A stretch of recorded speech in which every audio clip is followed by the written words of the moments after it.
Hey everyone, this is Tracy Friedlander. You're listening to Crushing Classical, redefining a thriving classical music career.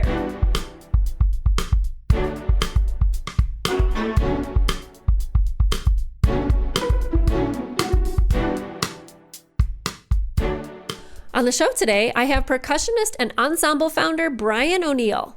Brian is the artistic director and vibist and composer for a group called Mr. Ho's Orchestratica, a dual ensemble he founded in 2008. He's also a freelancer in Boston and a member of several original Boston ensembles, including the Kleswoods, which is a klezmer band, among others. And he's a software product engineer and user experience consultant and founder of a company called Designing for Analytics. So Brian is so unique because he's an entrepreneur in both the tech world and the music world. And this episode might actually go down as one of my favorites so far for the level of value Brian delivers today. The topic of the show is pricing, money, and how to handle the money side of running your music-based business.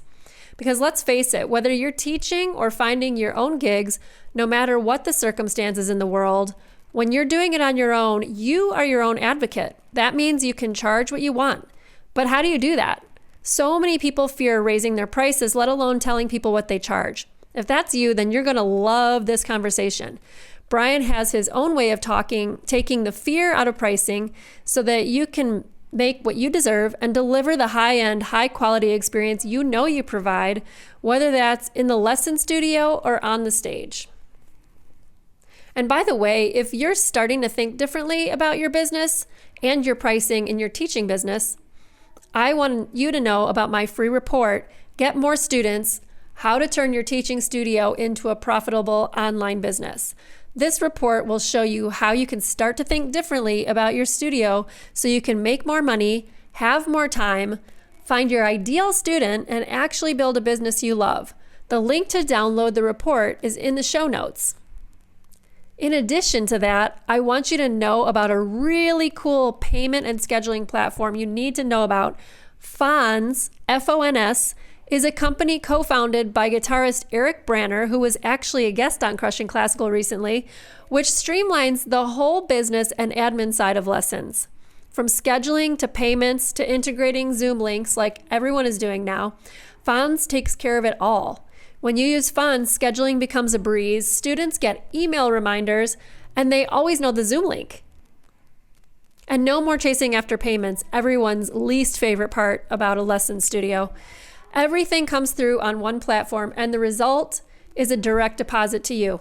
Fons usually gives you a 15-day free trial, but if you'd like to try Fons for free for an additional 30 days, including the 15-day trial, you can use the link in the show notes, fons.com/join/@Tracy G. Friedlander.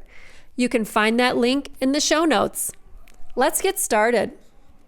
I like how you just hit record because we're having the pre-talk and now we're recording the pre-talk, but I was telling Tracy and I always wish that I would do that more. Yes, we should. So what I was just saying, there's a lot of great work coming out of schools, coming out of artists, and it will never get out there mostly because just getting the art part right isn't all of the work that's required to get your stuff out to the listeners, the audiences, the people that want it. There's other types of activity that has to happen in every industry, from banks to restaurants to everything, and music is really actually no different.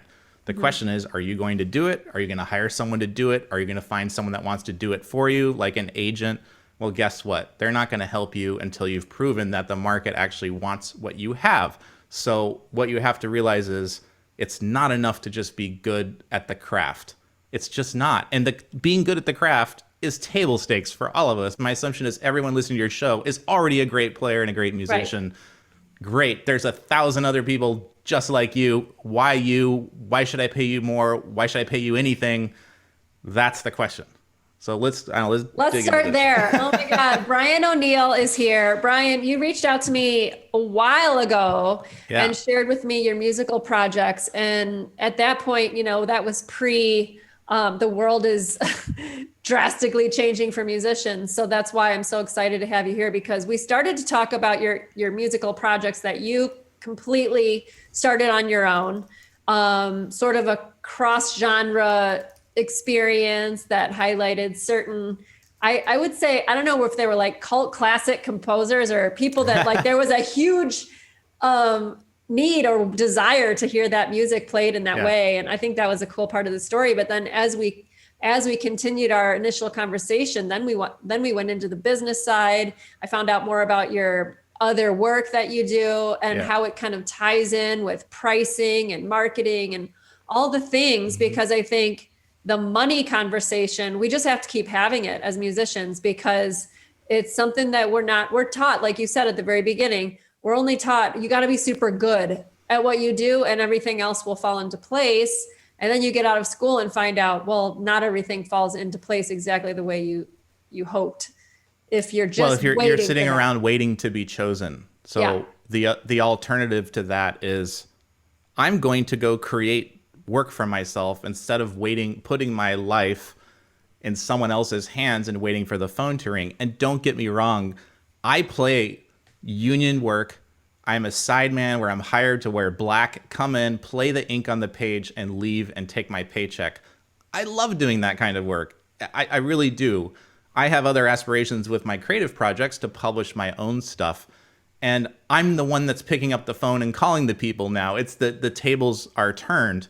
And if I want to get that stuff out there, especially if that music is more on the art side and not on the functional entertainment side, then I have to create customers. And that's effectively the job of a business, is to make customers. That's a different framing that I've heard recently. I'm like, that makes a lot of sense. I have to create customers. I have to make them. So how do I make them? Where are they? We can kind of talk Let's talk about that. Bit. And like, do you like to think of creating customers or attracting customers, like what's the difference between those two things? Well, I think that, so it depends on what we're talking about, right? When we're selling a service that fulfills a need. So let's take like music lessons, for example.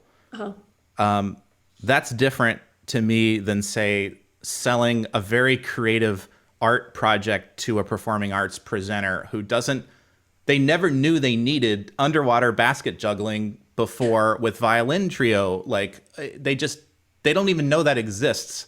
You have to turn that person into a buyer of that. And that might take a long time to do. Like I'm still on a very long-term investment with my own original stuff. It's weird. The music that you talked about, the Esquivel Mega Band project, which is part of my group, which is called Mr. Ho's Orchestratica, it's different. Even the name, you call the Bible Belt, Mr. Ho's done. The conversation is over right there. They're Orchestratica. What the hell is that? Like strippers and stuff? Yeah.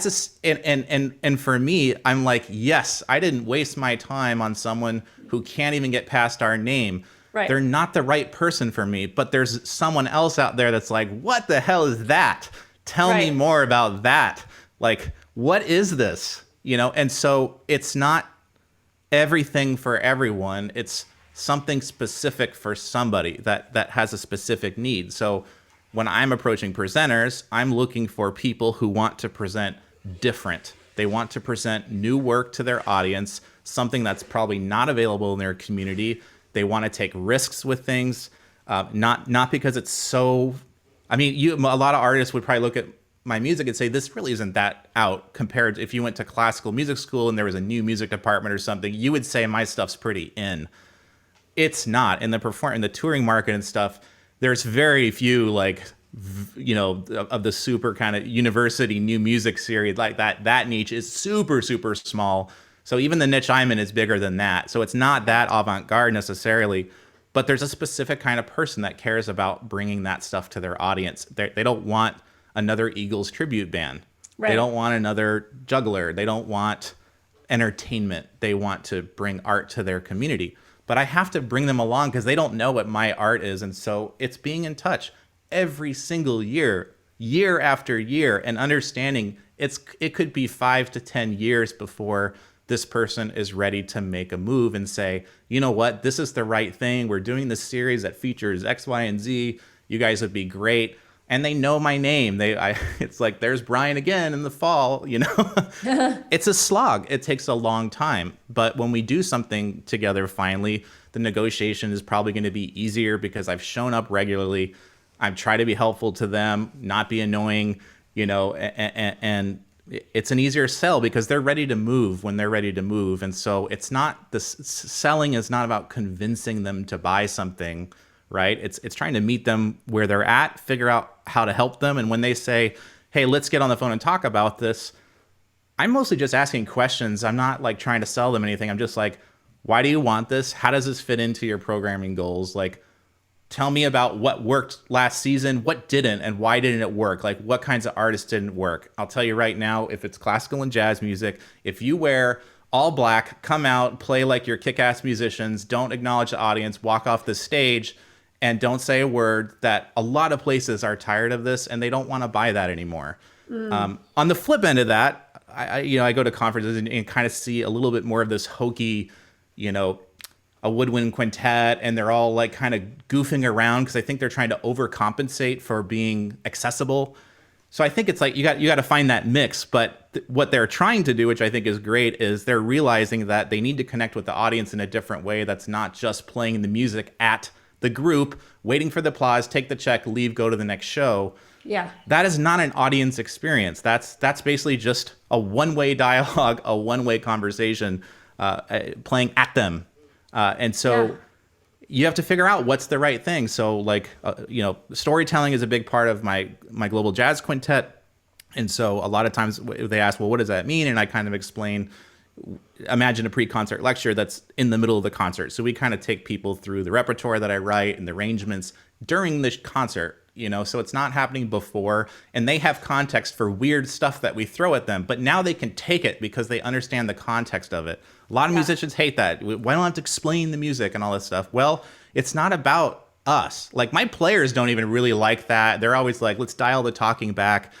Well, the reality is I dial the talking to the presenter's needs and their audience. How much, quote, hand-holding do they need or not need? And I can kind of do that enough. Most of them are craving this because they want the audience to feel something, some kind of connection. It's hard to get butts in seats, especially if you're doing new work. And they want that. And that's like probably the number one piece of feedback we get after our shows is that, wow, I really liked how you talked about the inspirations and this and that. It's almost always, and sometimes I'm like, oh, well, did you like, how is the music part?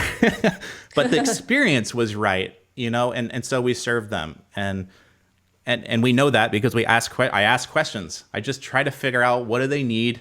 Is my thing right? It's not about convincing them to buy it. If it's not right, I'm not going to, if they told me like, we're looking for, you know, I don't know what it is, but if it's not right, I'm not going to try to say yes to that. I'm just going to say, look, we don't do that. This is candidly what it is. If you think it's still going to work, let's do it. But I want you to be clear. We're not going to go do X, Y, and Z.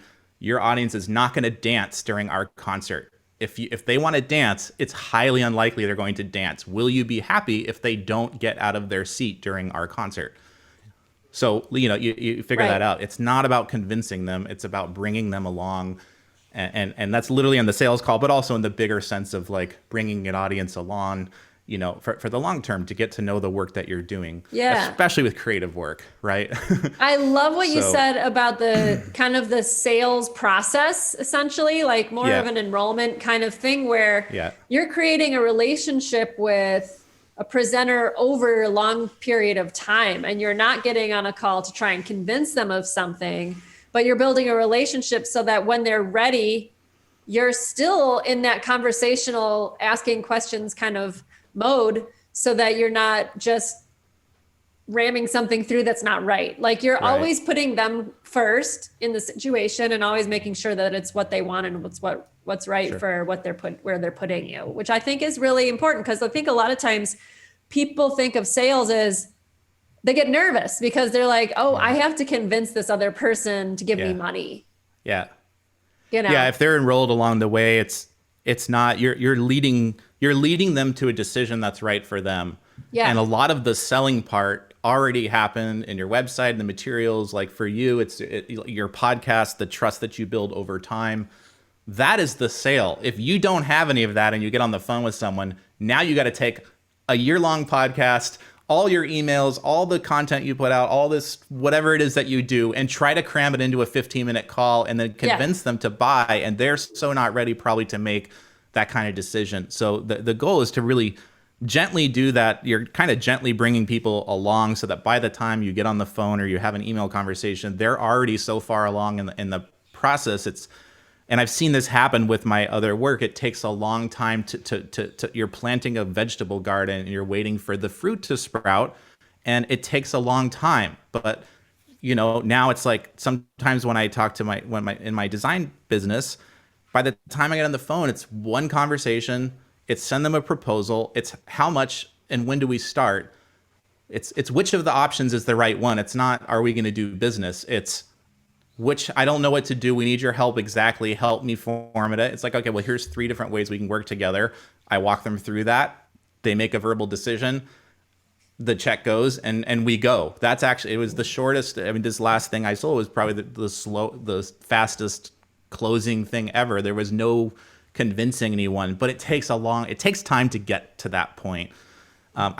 There are tactical things that people can do, what artists can do. I have a whole bunch of these. A lot of them are around pricing and short-term things you can do if you're already someone who sells work, like wedding gigs or performing arts presenters or lessons or anything that you're trying to sell and bring money in for, where you're creating the work and not just waiting for the phone to ring. I can give you, we can talk through some of these things, but there are some tactics that I think a lot of people can implement rather quickly and probably see some benefit from. Yeah. The theory takes time. If you want to go learn about it, I'm not going to go into all the theory. And this is all stuff that I learned in the training that I've invested in, which is another thing, is investing in these skills that you did not get in music school. I did not get these skills in school, and there's no recipe. If you're an entrepreneur, there is not a recipe. It is the antithesis of playing classical music. I play with Albany Symphony and Portland Symphony, and I play orchestra work. I get the music, do exactly what's on the page. You bring a little bit of yourself to it, but you're really paid there to do very specific, instructed work that's highly guided and directed. Yeah. That is the antithesis of being an entrepreneur. Yeah. So you have to, and so I think artists that come from that background, we need to first understand, just accept that there's probably a whole set of skills that you don't have. But if you got through school, if you have a master's or even an undergrad or a doctorate, then you have enough intelligence to get all those other skills. And most of the reason you will fail is that you're not willing to do the work. It's not because you can't. We're not talking about particle physics here. We're not talking about stuff that can't be learned. There's a reason that guy, the burger guy down the restaurant owner, they didn't go to marketing school. They didn't go to sales school. They know how to cook food. But in order to have that restaurant be there, they had to know something about how to satisfy customers, and they don't know it either. So artists aren't any different. We're not like this special class, I think, that doesn't have to know about this stuff. Yeah. Everyone that wants to do something original, whether it's art or not, and you're already doing some of this now. So let's just do it with intent and learn how to do it better. And you might not know the words for what you're doing and some of these things, which we can talk about. But it doesn't matter. It's just learning how to do it better. So yeah, well, let's dive into that. And okay, so but before we do that, can you just give a little background? Like, you went through music school. You're a percussionist, right? Yep. And then at some point you were like, I don't just want to play orchestra gigs. I want to do other stuff. Is that kind of the long story short of it? Yeah. I mean, I'll try to, the short bio or whatever. I'm not going to bore people, but I moved to Boston in '99. I got my undergraduate in percussion performance, which was kind of an equal jazz classical split. Moved out here. I got a full-time job as a designer. I also have a software design business that I run, as well as my gigging. So I did that, and I was like, okay, at night I'm going to play gigs until I can figure all this stuff out. Yeah. Fast forward, 21 years later.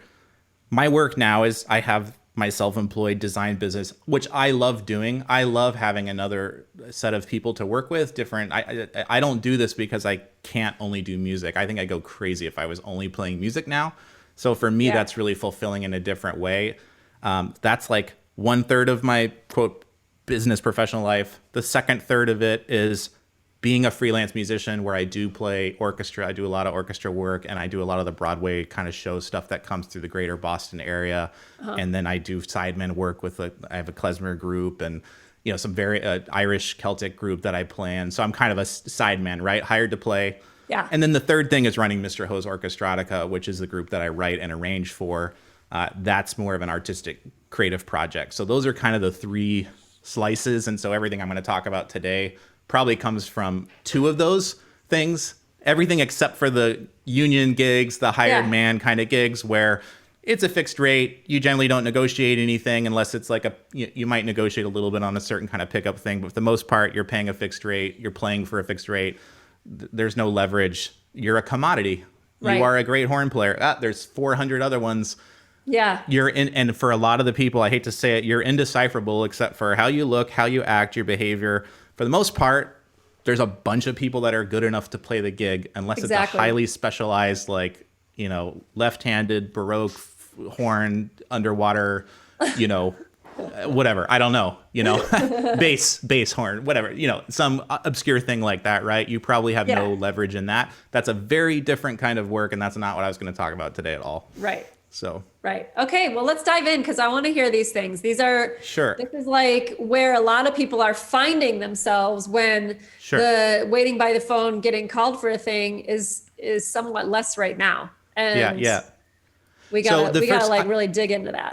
I'm going to focus just because there's so much we could talk about here. I'm going to make the assumption that you, dear listener, are already doing something where you either have a group or you have a studio, you have students, you have clients, you have presenters.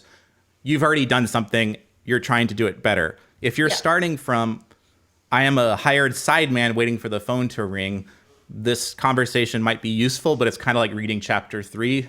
Like, you need to have a project, you need to have an offering, you need to understand something about how to create need for that before you get to the point where you're going to have many pricing and sales conversations because you haven't seeded the garden yet. So, so with that assumption, there's a few things here. So what I thought I would do is I'm going to read a bunch of these things to you. And then maybe if you want to just pick out some, you can stop me, or if you want to just wait to the end and then you could say, let's dive into this one. So the first one I'd say is probably the best thing you can get is feedback from people who have become a buyer. If you can get feedback from someone who says no, that's also fantastic. A lot of people do not do this step. So every time I sell anything, if it's a concert or it's a wedding gig or it's a design engagement, I always follow up and ask for a 15-minute call to go over what was the experience like, what did you like most, what did you like least. I ask them to record this call, and you will get so much out of that when you listen to the words they use to describe what you do, which you can then put on your website. You might be calling it like some really artsy thing and they're calling it this other thing. Well, guess what? Other people like them, if they were a good client, they're probably using those words to talk about your thing too. So you want to try to use those words on your website, in your material, because that's how they see you. And it's all about them. It's always all about them.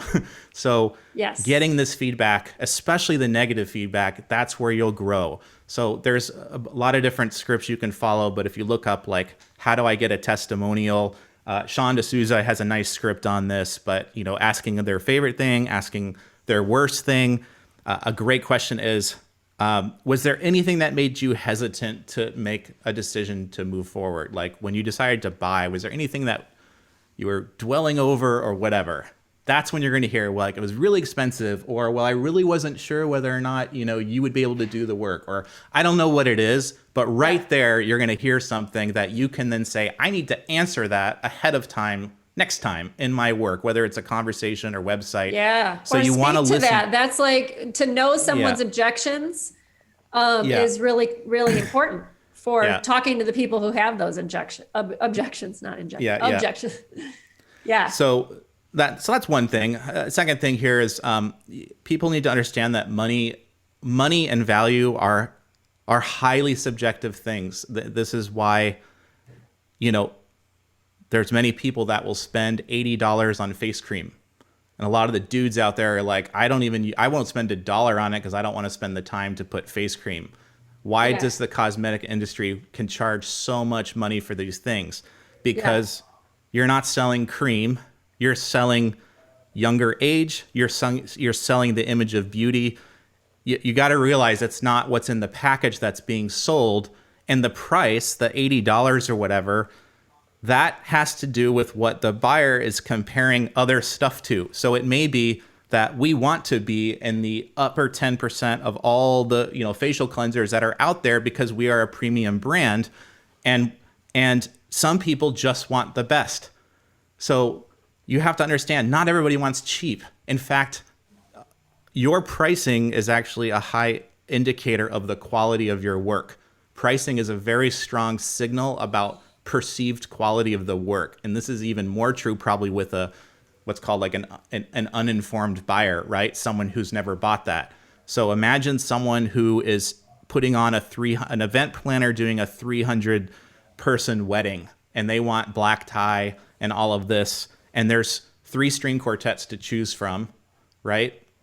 One of them wants $500 for the gig. Another one wants $2,000 for the gig, and another one wants $7,000 for the gig. So certain kinds of buyers are immediately going to dismiss the low option because there's something wrong if these people they must be so freaking desperate for work. I don't know what that means, but they must not be very good. You're thinking, I need to be as cheap as possible because I'll get the most kind of work. But what you're doing is you're attracting what's called a price buyer, someone who wants to buy cheap. They don't care about quality. They don't care about any of that.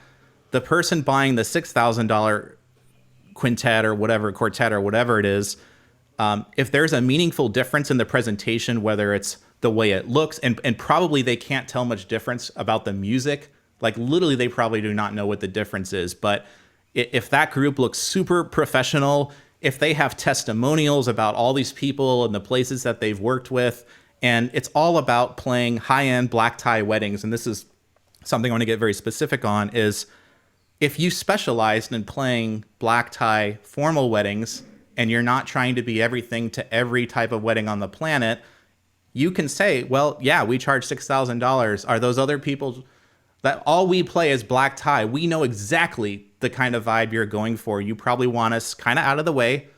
You want it to be kind of elite feeling. You want it to you know, it's not a showcase thing, but you want to know that you have the best possible entertainment. You want us to look, everything is polished, makeup, clothes. You'll never see a case sitting out with our stuff. Like, if you want to go with the cheap option, fine. But if you want a premium black tie group, that's what we are. And that's why it costs what it does. Oh, and by the way, it has 100% money back guarantee. So if you don't like it, I'll just give you your money back. So this is another thing I want to talk about. Ooh. If you want to raise your prices, one of the easiest ways to do this is to just offer people to give them all of their money back. So this is probably freaking out a lot of people. When I first heard it, we all have this gut instinct about getting ripped off. So there's a couple qualifiers here. The first thing is when you're selling premium stuff, you can also do things like get paid up front, like all the money. So like when I sell a wedding, I try to get either all the payment in one check up front or at least half of it, and then another half at least a week before we ever show up. If they want to wait, I would always rather negotiate payment terms than payment amounts, right? So the proposals will have very aggressive terms that favor us because I want to get, and some people won't care. They will sign it because they're not buying on price. They believe you, they trust you. They're not want to negotiate. They don't want to spend time on it. And they just say yes. So I just sold a wedding yesterday like this, and they didn't question anything in the contract. They just said yes. So what were the terms and the money for that, for the wedding you just sold? That's a great question. So this is a good segue. So another thing here is, I'm going to jump now to, well, this is actually true whether you're selling like weddings or you're selling lessons.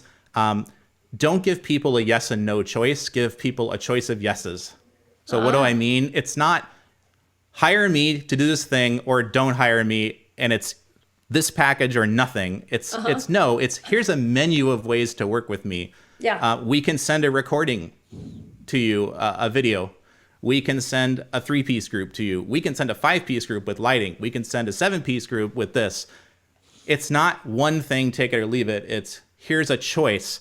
So I'm actually just pulling up this proposal. So there's a reason for this, but in general, giving people 3 choices. There's a lot of reasons in psychology around why 3. One thing to think about here is your highest price option is not there to be sold. It's to bring people towards the middle option. Most because people, it will sound so much cheaper. Exactly. So this is called price anchoring. Sorry, if you want to. I want to hear more about that, but Yeah. hopefully my question will feed into your answer a little bit. I have clients who say, I'm afraid if I offer the cheaper one, everyone's going to just do the cheap thing. So hopefully you can talk about when you do create like a less expensive thing, how do you make it more attractive to not choose that option? Because like almost the goal is not to not choose that option. Okay. That's not the goal. The goal is to figure out what things do the clients value the most, and then kind of tiering the offerings that way. So one thing I do like on consulting projects, which are usually much bigger than, like a wedding gig or something, is I figure out the pricing stuff first, and then I go write the offer. I don't come up with a solution for the design work that they need to do. I figure out, okay, they said their budget is, $20,000 or $10,000, whatever the heck it is. Then I go and price out some options. And if I have an idea what the value of the work that I'm going to do is for them, it's like, well, wait a second. They're trying to like sell some app that does whatever. The design sucks. If I fix that, their floodgates will open for their sales. I know an average sale for them is worth $100,000, a year or whatever. So I'm going to figure out, I'm going to do some mental math. And this is where the art comes in, and we're artists, so you get to have fun here.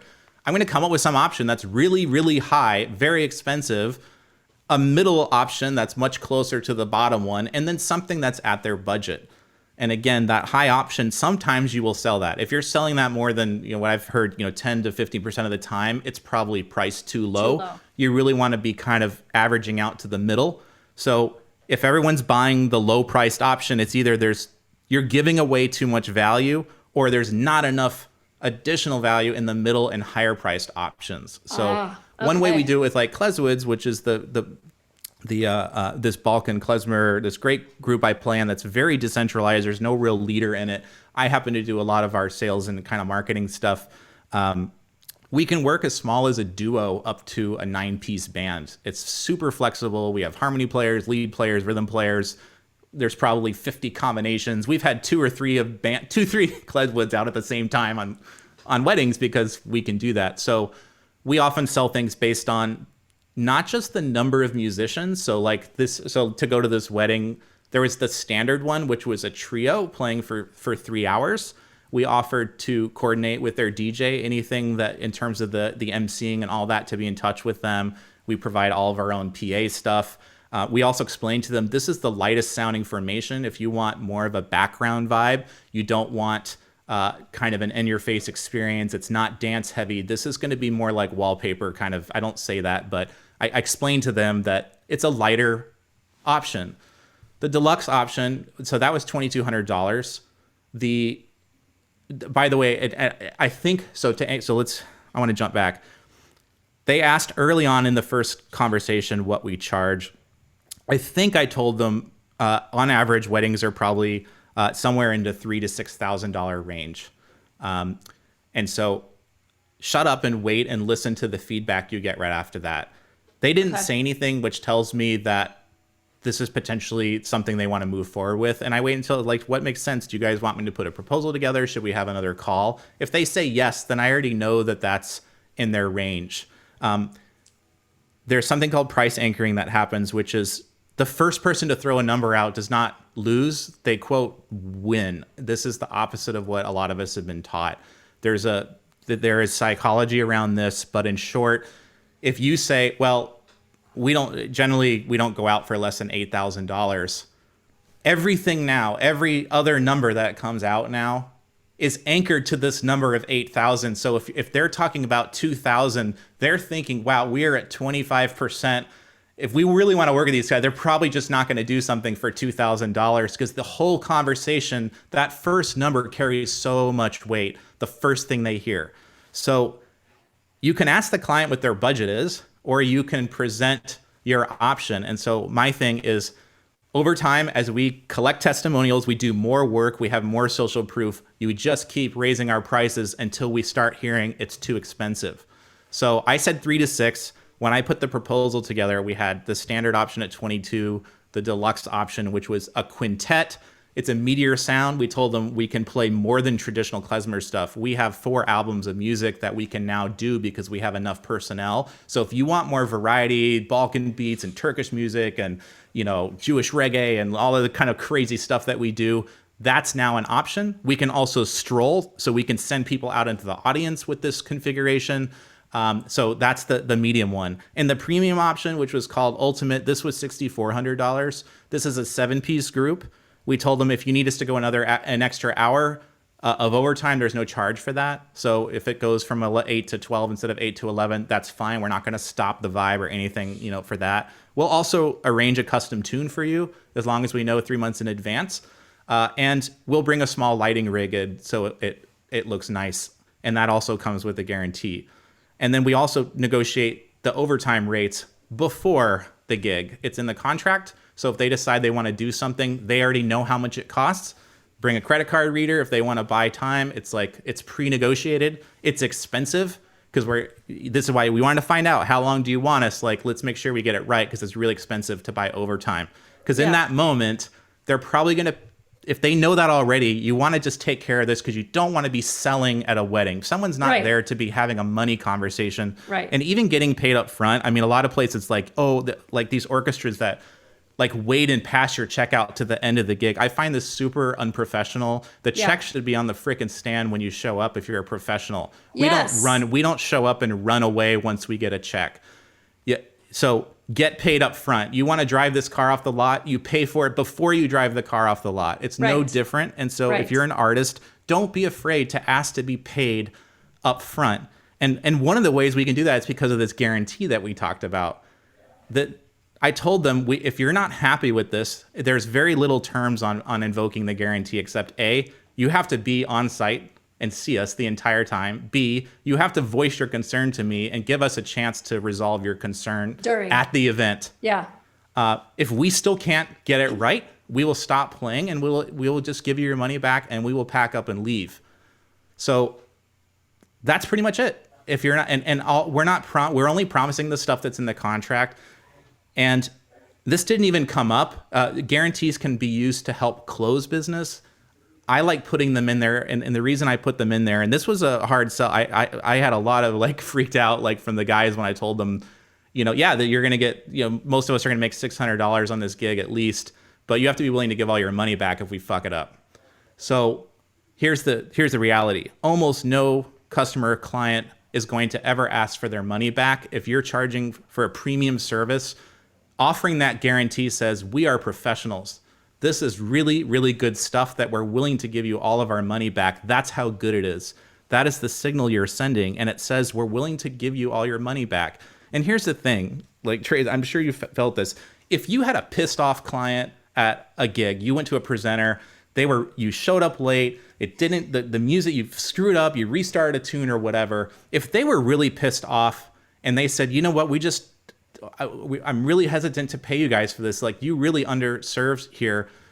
Don't you think a lot of us would just give our money back anyways to save the relationship? So you're already giving them a guarantee. The only difference is you're putting it in writing ahead of time instead of waiting for the event at the end. I think most musicians would just give the money back because you wouldn't want to walk away feeling like you took someone's money. This client is pissed because they did their side of the thing and you didn't deliver on the thing that you promised. You're already guaranteeing your work anyway. So put it in writing and understand almost nobody. It has to get so bad for someone to say, I want my money back. Yeah. And if you're worried about like, oh, well, they're not going to pay me. Well, remember, I'm telling them you need to pay us up front. I got paid before we ever showed up and the guys will get paid before we show up. This is not leverage for them not to pay us. Right. If you want that, then go find a cheap band out there. They're going to look like shit when they show up, whatever. Like, I don't know. That's not us. If you want premium, if you want kick-ass experience, if you want your wedding to be a crazy party, this is a lesbian couple, 2 women. They're not even Jewish. Like, they just want a wild party. They love the band. They want that vibe. Like that. They don't care about anything else. They just want that. When I showed them the proposal, they said, well, definitely the ultimate. This conversation was 6 minutes long, probably, when I showed them the proposal. But they've known about your band for a while.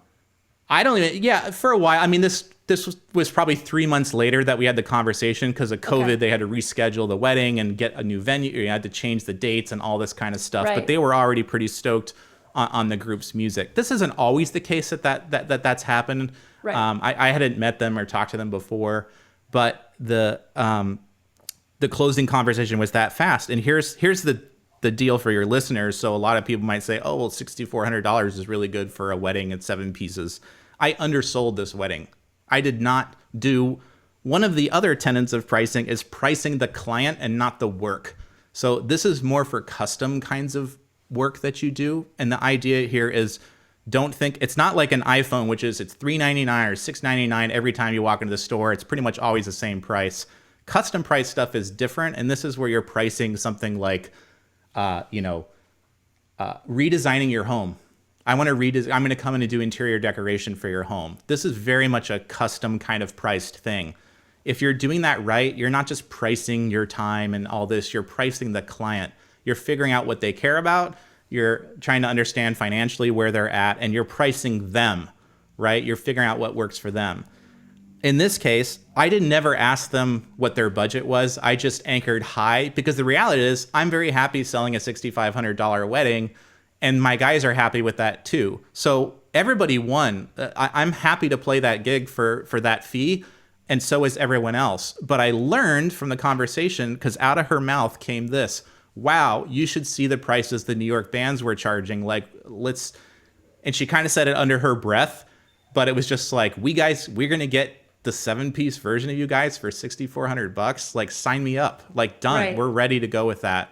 And that was when you were like, ooh, so I could have gone higher. Right. But I don't regret it because I priced this. This is one of the highest priced weddings that we've probably done. And ever since I started doing, some sales and stuff for Kleswoods, I just keep moving these numbers up because until I hear pricing resistance is the reason they don't want to move forward, there's no reason not to raise my price because right. If anything, they suspiciously may have felt like this is a little bit too cheap. Why are they half the price of the New York band? I don't even know what the New York bands were charging, but it was so fast that they made a decision on working with us because I think they really wanted us specifically. It wasn't even a competition. I think they wanted Kleswood specifically, but that's the signal that I got. And so after this wedding, I will send them a month later or a couple of weeks later, say, hey, could we have a call? And I'll talk to them and I'll probably ask them, hey, I know you talked to some New York bands. Like, what kinds of pricing were you getting? Did you feel like, we're happy to play with what we did. Do you think we underpriced ourselves? Should we charge more? Most people, if they loved what you did, they want to see you succeed. They want to help you. Yeah. And people love to talk about themselves and their experiences. They're going to want to help you do better and succeed. So they'll probably tell you, Brian, we were looking at, $15,000, $18,000 groups and we loved you guys better. So it was anything, it was a little bit cheap. They'll probably feel a little bad if that's actually what happened. We won and I'll be there to make them feel good. No, we're super happy. We're still learning how to price.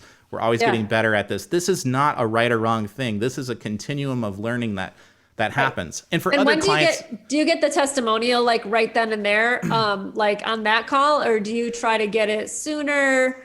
Or so I don't ask for testimonials. I usually just ask to have like a post, what sometimes is called a postmortem, but just some kind of post-event conversation for 15 minutes to get feedback on what you liked and didn't. I usually ask permission to record that so I don't have to take notes.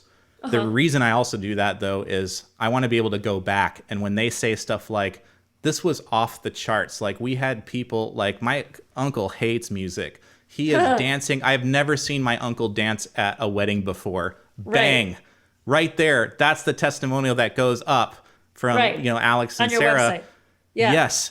and they wrote it. So all I do is after the call, I thank them for their time. If there was some good nuggets in there, I just go back to the recording. I write them into a testimonial. It's just their words. I then send it to them and say, hey, can I use this? You said these things. Would you mind if I put this up there with a little picture of you and your name? Like, this would be super helpful for us if you liked our work. Almost all of them will say yes. Most of them will not even edit it. So you basically can write exactly what you want. If they don't give you a perfect nugget, you can still summarize the call and just say, I took a stab at this. Like, would you be willing to, edit this in your own words and send it back? It's the easiest way to get great testimonials. And that stuff matters because it's social proof. It's saying, it's not me talking about myself. It's what everyone else said about me, or said about you rather. That's what you want to do. Is that's what helps buyers build trust, is seeing people like them. It's right. So you probably know all that kind of stuff. So we hit a lot there. Guarantees, packaging, services, understanding that the highest number, which is called a price anchor, this is a heavy thing in the psychology of how these things kind of go down.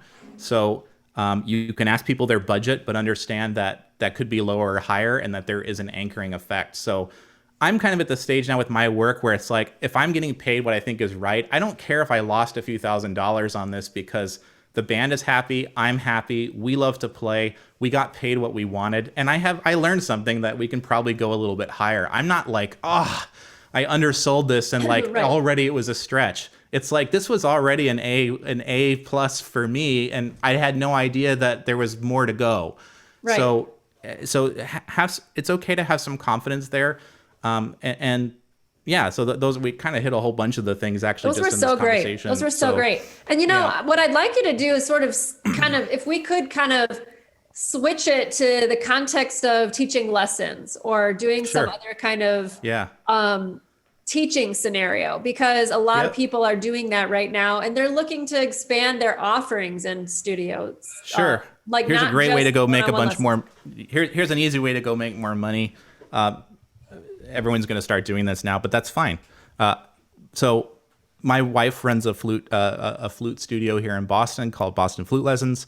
And so I've been kind of advising her on how to get out of the rat race of having her own studio, especially on how do you reduce the amount of admin time so you can focus on developing curriculum, on teaching, on doing the work that only she can do, instead of the work that is not really part of being an artist and or being a teacher. So guess what? It's called insurance. Who wants to sell insurance? Well, here's one way you can sell stuff. So the first thing when when I started helping her was no more hourly lessons. She has a doctorate from BU in flute. She doesn't need to be selling hourly lessons. She can sell premium flute instruction to a specific group of people. We needed to find, who is your audience? Still working on that, but Ella's focus right now is on serving 8 to 12-year-old children, a very specific age group. We're not sure if that's exactly right, but we think that being able to really specialize in that particular audience is kind of the way that's right for her and what she likes to do. That's called positioning, but the point there is it's not flute lessons for everybody. It's very specialized flute instruction for this age group, for parents who are the buyers, right? The student is the child, but it's also understanding what kinds of things are important to parents of 8 to 12-year-olds, like whether it's childhood development or where they're at. What kinds of skills are they trying to develop? This is why you may think I teach beginning flute the same way to everybody, but an adult student has very different reasons for probably taking flute lessons than a child does. Are they trying to get into a high school? Are they trying to get into band? Are they trying to keep up with the Joneses on their block? I don't know what it is, but the point is there's a specific group of people with a shared set of problems, and so Ella can focus her teaching around that audience. Is it the right one? We're still figuring out. That's still a journey that she's on to see if that's the right niche or not. So, but that's the first thing. The second thing is no more hourly lessons. Instead, we sell semesters. Mm-hmm. This is why, and so you had a guy on talking about pricing and subscriptions and all this kind of stuff. I get all that, but you can also just send one invoice for 6 months and be done with it and get paid in advance. So my wife sells semester packages. They pay up front in full. There's no more invoicing. It's like you pay and then we schedule this stuff. And if we can't, then I'll just give you your money back. But it's one fee for the entire semester. I think eventually she should move to one fee for an entire year, maybe give a small price reduction, 5% off or something for people that are willing to buy for a full year. And then she also sells a summer semester. There's packages there. You can go see these at boston-flute-lessons.com if you want to see them. Okay. Does she put her prices right on her website? She does. Yes. Okay. So she's also signaling something about her work. Ella is not the cheapest option in Boston. There is a lot. Boston is a heavy flute city. I didn't know this. It's a big center for flute kind of. There's a lot of great people. I mean, the average music school around here has people with masters or doctorates teaching at, elementary beginning level stuff. Right. Guess There's what? so many music schools in Boston. Yeah. There's a big symphony but there. Not everyone cares about whether you have a doctorate in music because, in fact, if you look at how, like on Facebook, you might have seen this. There's guys, marketing piano lessons and stuff. Their marketing is actually the opposite, which is, you don't want to become a professional musician. It's like you don't want that experience. And what the parents of some of these students are thinking is, I do not want like this hardcore, like Eastern European, like get in the basement and practice, like that is the opposite of what they actually want, where you're thinking, I need to bring them up to my level of performance. That is not what they're actually looking for. Right. So your goal is not to share all of your knowledge with the student unless you're focusing on teaching collegiate, students trying to win a job in an orchestra or something like that. Then serve them. But the way you serve that kind of audience is very different than an 8-year-old who just wants to check the box that, quote, they're exposed to music, end quote. And that might sound like to you. If it does, don't do those lessons. Go find an audience that you're stoked. Like, I love working with like young professionals that never did any music. They're just like business people, corporate types. I love bringing them into the arts world, and that's my audience I want to serve. So your thing maybe there's cocktails with your lessons. I don't know. But the point is, you wouldn't do that with right? You wouldn't sell that with a child. So you got to figure out what they care about. Exactly. Can I just interject, because this is so good and so valuable. I can't wait to launch this. There's something I've been telling my clients as well about this exact thing, which is, because now I'm a parent, I know what you're talking about on a much deeper level, right? Like, that if someone comes, like if your wife came to me, my daughter is actually interested in the flute. So maybe we have a conversation to have. But Ella teaches online. Great. Well, because the thing is parents care about the experience. They care about what else they're learning. They care about, like one of the things I said to a potential client on a call was she was going to create something in the ballet world. Mm-hmm. And she was talking about, they have auditions coming up for these programs and the Nutcracker and this and that and the other. And I was like, going forward, if you speak to some of these things as who you are as a ballerina, about the world of ballet, and like the thing about girls being afraid to eat, or like, some of these other issues that come with that world. Yeah. Me as a parent, I'm going, I want you to talk to my teen about like self-confidence and body image and all these other, this stuff goes with ballet, right? So maybe it doesn't necessarily the same thing for flute or an instrument, but what does come with having a teenager or a preteen in your world, there's some other stuff that maybe it is about building confidence. Maybe it's about speaking with your voice that's at a higher level volume wise, and you're not like shy and scared. Like, you want other things that are like already side effects of becoming better at a thing, whether that's an instrument or some kind of art. And so like for a teacher to speak to that, so powerful, because the person who has the wallet is the one who's signing up the kid, Right. Yeah. So, you're absolutely full on. I love it. You nailed it. The one of the things Ella also does, so just in terms of the tiering, the basic lesson thing, I think it's like 17 lessons over the semester. She also gives just unlimited email access to herself for the students. If they have questions, they can contact her at any time. When you move into the middle tier, this is where she sells insurance. What do I mean?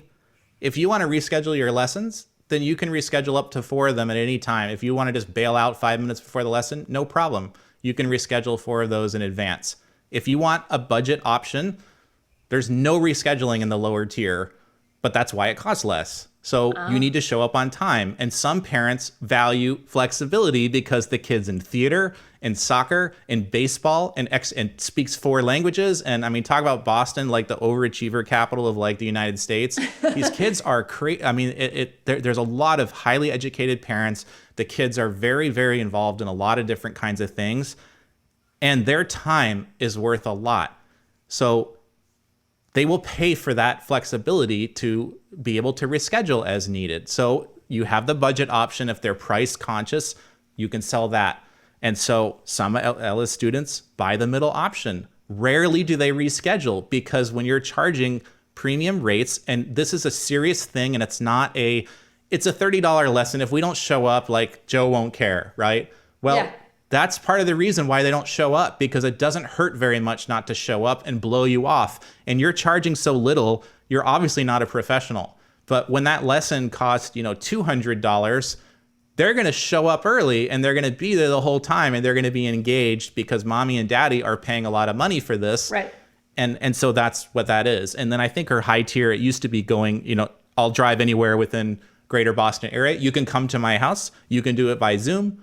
I will go to your house as long as these conditions are met, and she will fire a client if they do not provide the kind of environment she needs to teach at home.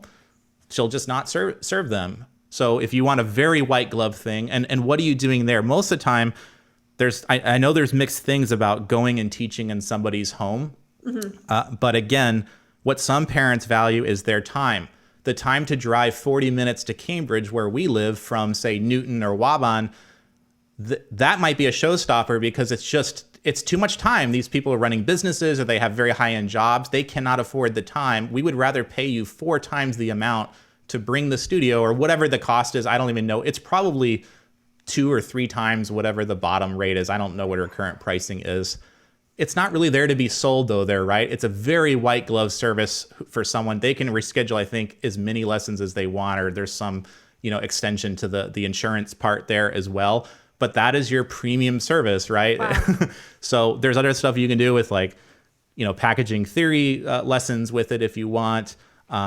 She also bundles in things like the recital. She doesn't nickel and dime people for like accompaniment fees and the recital fee and all this. It's one thing, one check. There's none of that stuff. Like you show up, we're going to have a recital. You don't charge them extra. Well, she does. There's in the background, there's a budget worksheet, and we figured this out, right? What does an accompaniment cost? But it's How worked many in. things? It's worked Cookies, in, so you don't have punch. Yeah, you Exactly. figure all that out. You add buffer because your estimate is wrong. Then you add profit to it. You should be profiting from all those kinds of things, and that's how you start to come up with your price, and you go from there and see how it goes. And that works well. Sometimes she might go under, sometimes she might go over, depending on like how many students. And I budgeted $500 for a pianist to record accompaniment, and it only cost $350. Okay, well, she made a little extra. Other times she might make a little less, but she already budgeted in profit and buffer for underestimating. She already built all that into her price, so she's not living and dying by 2% margin here and there. There's plenty of profit that's built into that. And why does this stuff matter? Like for people that feel, I'm overcharging and all this, you can't overcharge if the only person that can decide if you were overcharged is the buyer. They're the ones that decide, was it worth it or not? Only they can decide that. You cannot decide for them. Like if you tell me the cream you use is $80, I'm going to tell you, Tracy, you overpaid for the stuff. And you're like, I like the $200 stuff. And like, we're not even on the same planet to talk about that. Like, it's just like, you paid $800 for this Doombeck back here. Like what? Like you can get $100 Doombeck, and it's like, it was not the $800 one, and it's not this. The way people value stuff is so subjective. Only they can decide that. So you're not ripping people off. Like this wedding, they felt like in their head, they probably thought we undercharged. Like, this is great. We're getting a good deal. We kind of feel like we're ripping Brian off, and he's such a nice guy. That's probably more how they felt.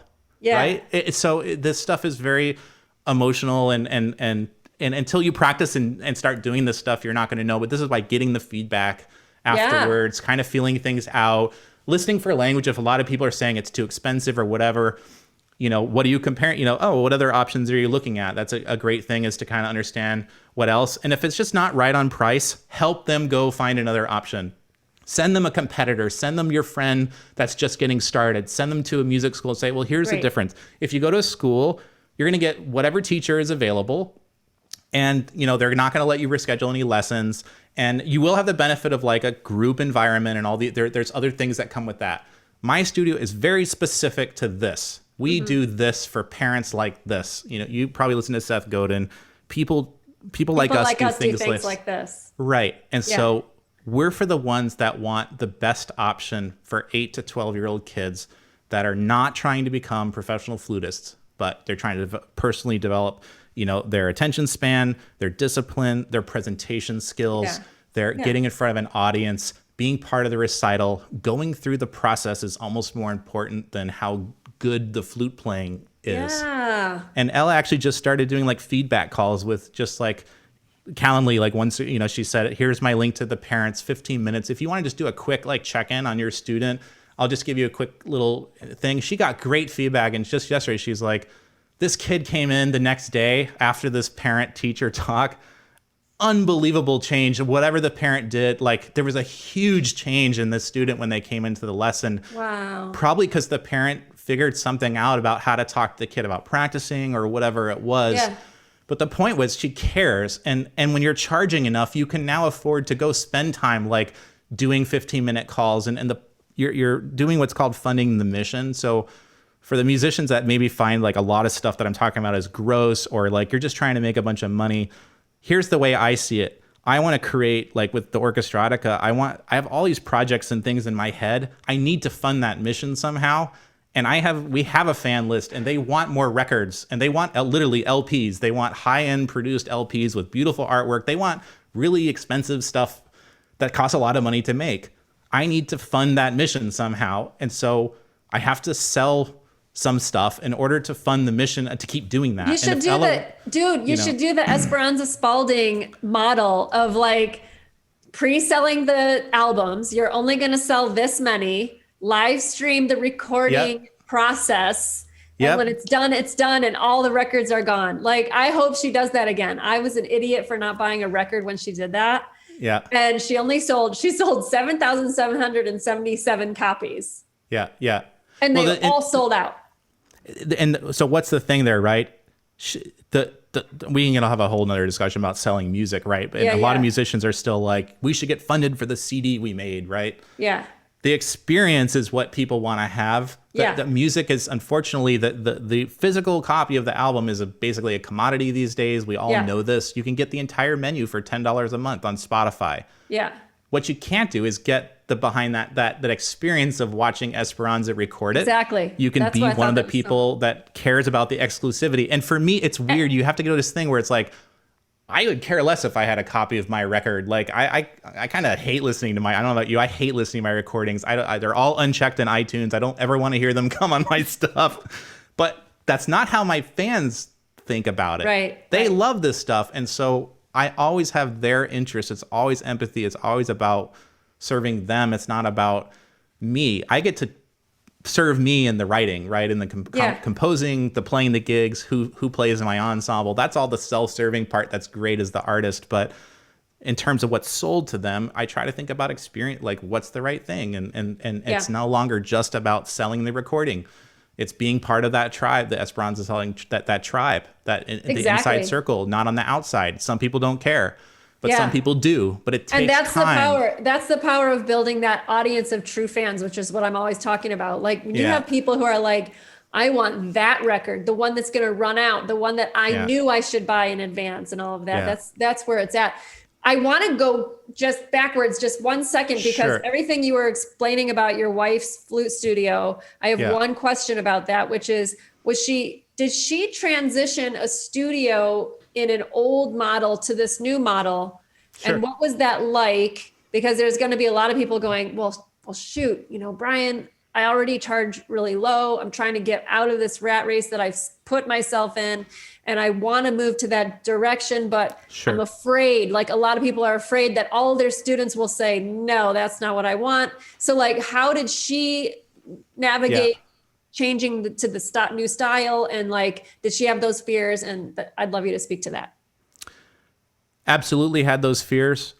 Raising prices is always kind of a scary thing, but I would say on average, most musicians are undercharging. I think you've had people say this on the show. Yeah. I'm just totally generalizing there, but you're probably undercharging for your work. So one thing you can probably go do if you're just trying to say, well, where could I go? What's the most established music, school or whatever in your area or whatever audience you serve? Where are they at? That's a good ballpark for, if there's a bunch of music school, these community music schools around here where, my wife taught pre-COVID, we just had a baby and there's COVID. And so we don't know exactly what's going to happen with also teaching at those schools. But the understanding where they're at and let me step back here. I think one of the things that maybe dawned for Ella when we were talking about this process was, imagine this. You work at a community music school. You teach the violin. It costs $1,500 a semester for a kid to write a check to that school to take lessons with you. You make $47.83 per hour, right? Or whatever the heck it is, right? Yeah. So quickly do the math there, assuming you're 1099, all this kind of stuff. Let's say, 45% of that revenue comes to you and 65% of it goes to the school. They, of course, have the building cost, insurance, administration, all this overhead, right? A big part of that money is marketing and branding and lead generation and creating demand, creating the customers that call the school and say, I need a violin teacher. So here's the deal. You're already paying for the marketing, you're paying for lead generation, you're already paying for it. It's just taken out of your check before you get paid.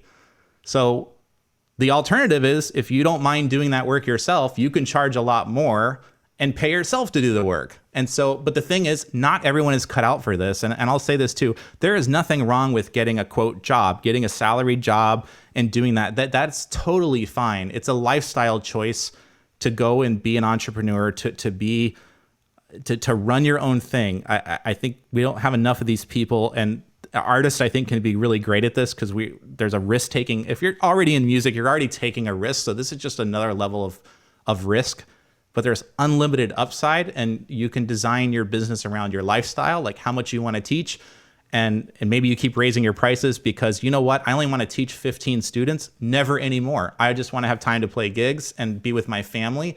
I don't ever want more than 15 students, and I will keep finding a way to give better and better value that I can keep raising my prices. And at 15 students, I make more money than someone that teaches 40 at one of those schools. And by the way, the rate increase from $47.83 is now $48.52.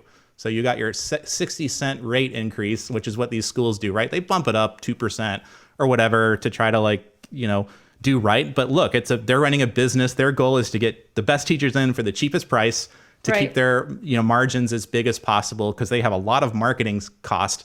But the thing is, most of those schools are selling, we'll take any warm body that wants to play the violin and we'll find you a teacher. And you probably don't know what kind of teacher to get. You don't know how to distinguish between the teachers except maybe look at their degree because you can't tell the difference. Right. So, we forgot to talk about this, but this is really important.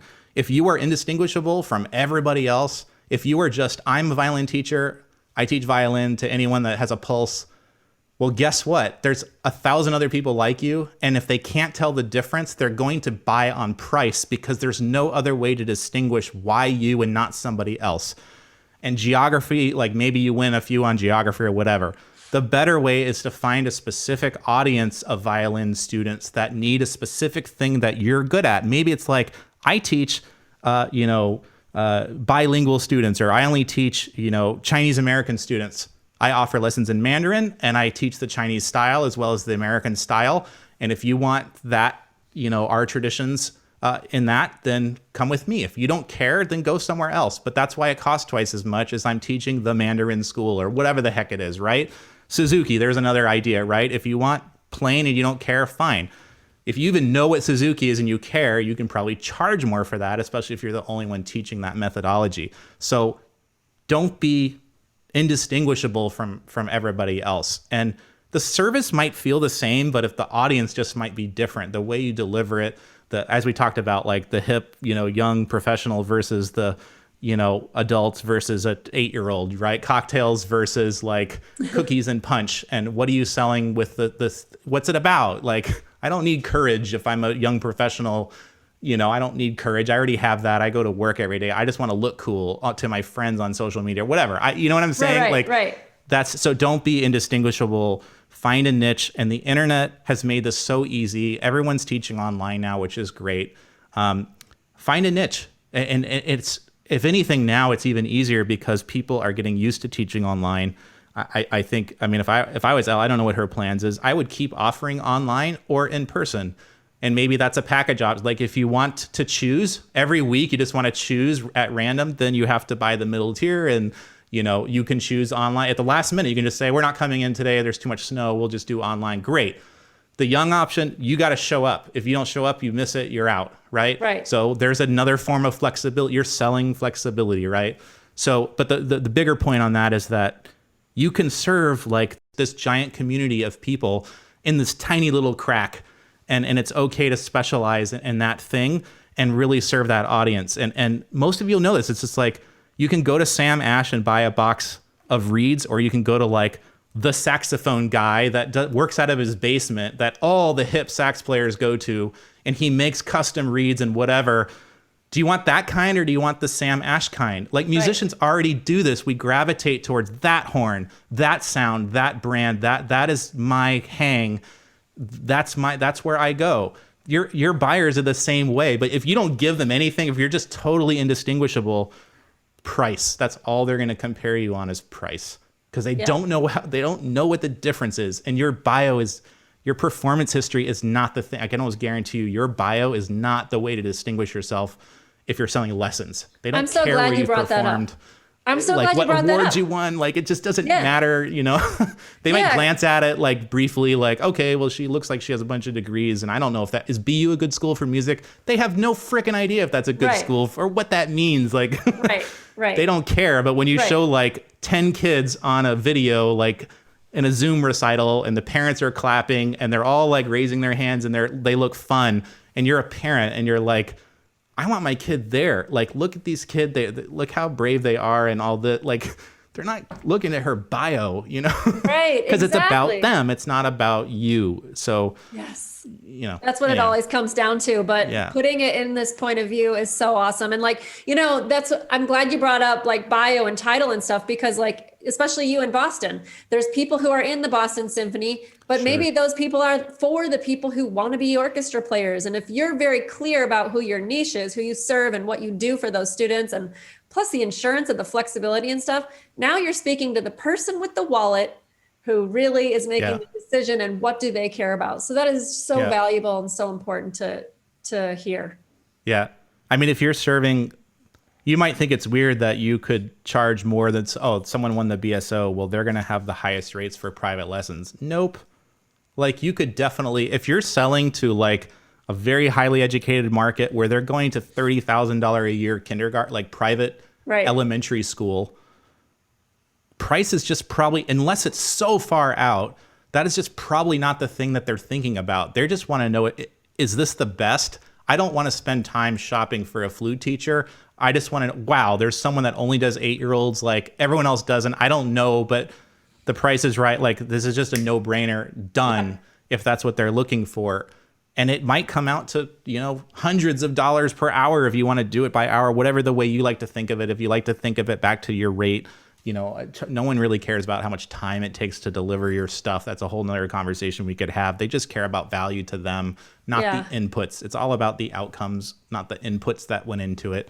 But, yes, the lesson has to be a certain duration. But even that, as I've, talked to Ella, how long are the lessons? Are they 45 minutes or 30 minutes? It's like, well, for an 8-year-old, we'll start here. If everything will go up to an hour, because that's really the maximum amount of time for this age. The point here is the lesson length will be the right amount of time for your kid. So if you want to just buy minutes, go somewhere else. If you want me to make sure the lesson is the right time for this age group and your kid and where they're at, it's going to probably be between 30 and 60 minutes. We're going to carve 60 minutes, but maybe it'll go less. Maybe it'll go more. And it might vary every week. So let's park an hour and stop counting minutes. You're not selling the minutes. And this is how all the places do it, because they don't know how else to sell it, because they don't know what the clients value. So yes, at some point you have to have some amount of time probably on there, but exactly. But like, do you, as a parent, do you really want the person saying, well, we still have 15 minutes left and the kid is clearly done. Right. But we're going to force something else out of this kid because we have 15 minutes on the clock. No, that's not. Yeah. Well, that's a classic, that's a price buyer. I paid for this and I have to get this. They're not thinking about whether the student is getting the value. They're thinking about, I bought minutes. Why? Because you sold me minutes. You talked about, I have a 47-minute lesson, a 52-minute lesson, and a 60-minute lesson. You made it so much about the amount of minutes as the value to them instead of just about making progress. What are we trying to do here? Like, we're trying to get them on stage. I just want her to audition for the band. We don't care if she gets in. We just want her to go through that process and feel confident.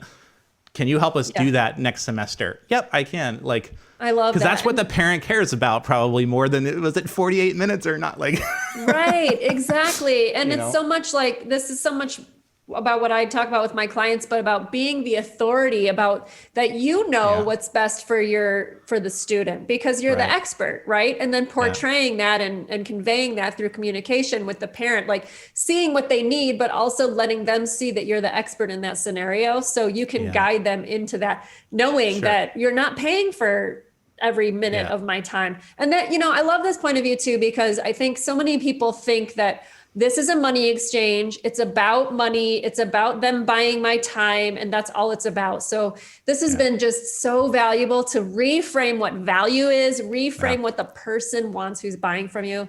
Yeah. I mean, I'm blown away by this conversation, Brian. I really appreciate you coming on. I hope it's helpful. And we've all been indoctrinated not to think this way. We think about our CBA agreements with unions and everything's so specced out. It's about 2.5 hours with a 1.7 minute break at the 52-minute mark, and the temperature must be between set. And I get that.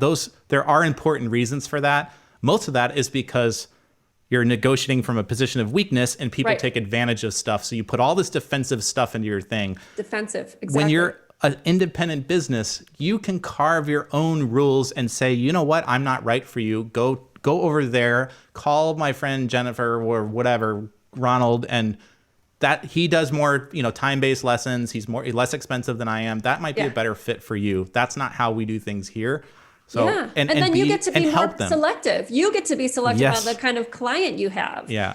Which is super, like, exactly totally related to your experience and your job and whether or not you like the career or the business you're building. Yeah. And you will lose some. By the way, you asked about that transition. Just to kind of final thoughts there. You will lose some of your old clients. It'll be really hard to say, I'm charging twice as much money for the same thing. They're thinking for the same thing. It may be largely the same thing. You might start packaging your things up into semesters. You're going to lose some of them. Some of them you're not, because switching cost, right? I just don't want the headache of finding someone new. My kid loves you. Like, they're not going to like it. It's going to be tough. So you're going to have to make a leap. But the thing is, everybody doesn't have to get priced the same way. You can also say, look, if you pay now for the entire next year, I'm going to give you the old price. The following year, everything is going to go up for you, but you've been with me. And so there's ways to like kind of gradually bring people along. But you're going to lose some bad clients. But if you ever want to get ahead, that's how you do it. And you need to start thinking about the future, because otherwise you will never get out of the rat race that you're in. You're just on this hamster wheel, and you're going to keep attracting those clients, and you're going to keep taking the short-term win, right? And so it takes time to build this leverage up. Some of this packaging stuff is all stuff you can do now. If you're already running a teaching business, you can start with this. And guess what? You get all that time back. No more weekly invoicing, no more chasing checks, none of this crap, right? You send one invoice, pay me in advance. And guess what? Most of them probably want to do it that way because they don't want to be doing bills every single week Yeah. and all this. It's for the right clients, they're going to be more than happy to do that because it's less hassle for them too. So, but it will be tough, that transition. So, but I think you can have some of the old clients and then start your positioning yourself differently on your site. Most of your customers aren't hanging out on your website. They don't. And if they ever ask you to say, look, this is where my business is going, you are one of my earlier clients and I'm going to help you out, for the next year or something, but that's where I'm going. And are you coming with me, or do you want me to help you find someone else? And I will help you, and always help them find another option, because you never know when that's going to come back, or they took the budget option, it bombed, the teacher didn't show up, and they're just like, look, it didn't work out. Can we still come in? Is it too late? Do you still have space?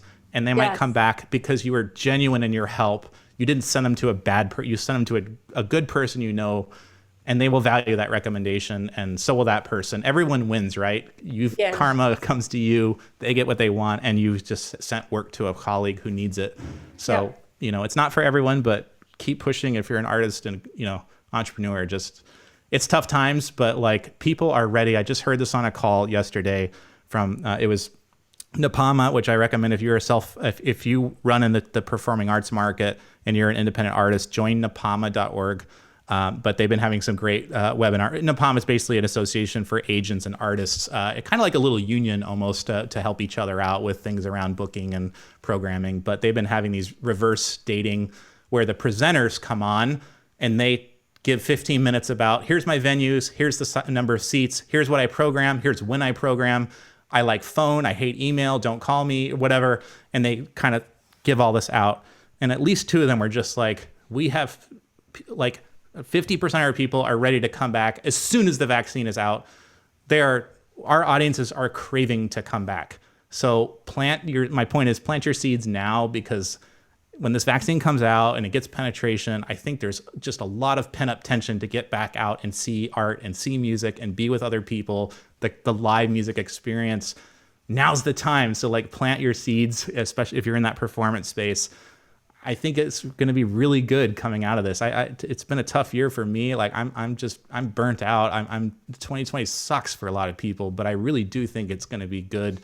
Starting like fall, it's probably going to be fall, next year before it kind of feels normal. But by 2022, it's going to be good. So plant those seeds now. And I think people are itching to get out and see live music, and it's going to be good for the arts, as long as we can survive it and get through it and not, these venues and organizations, hopefully they'll still be around if they can get the support they need to just get through the storm, so to speak. So right. Ended on a gloomy note. Sorry about that, but well, I'll include the note in the show notes, that website, and also websites to find out more about you and your project. Is that the best place? Do you have a website where people can check out your music? Sure. Yeah. You can go to, I guess home base would be crashandboom.com. So just all spelled out. If you go to crashandboom.com/crushingclassical, I will write up I'm going to write up a guide here about some of these like pricing points and things that you can hopefully start doing in your own work. So head over there if you want. And then orchestratica.com. If you misspell it, Google will figure it out. So just spell it like it sounds, and you can learn about those two projects that live under that umbrella. So love it so much. And thanks, Brian. Thank you for making that guide for my audience. That's so exciting. Yeah, I hope it helps. It's awesome. Thanks so much for being on today. This has been so great. It's been a lot of fun. Thanks for having. Keep doing what you're doing.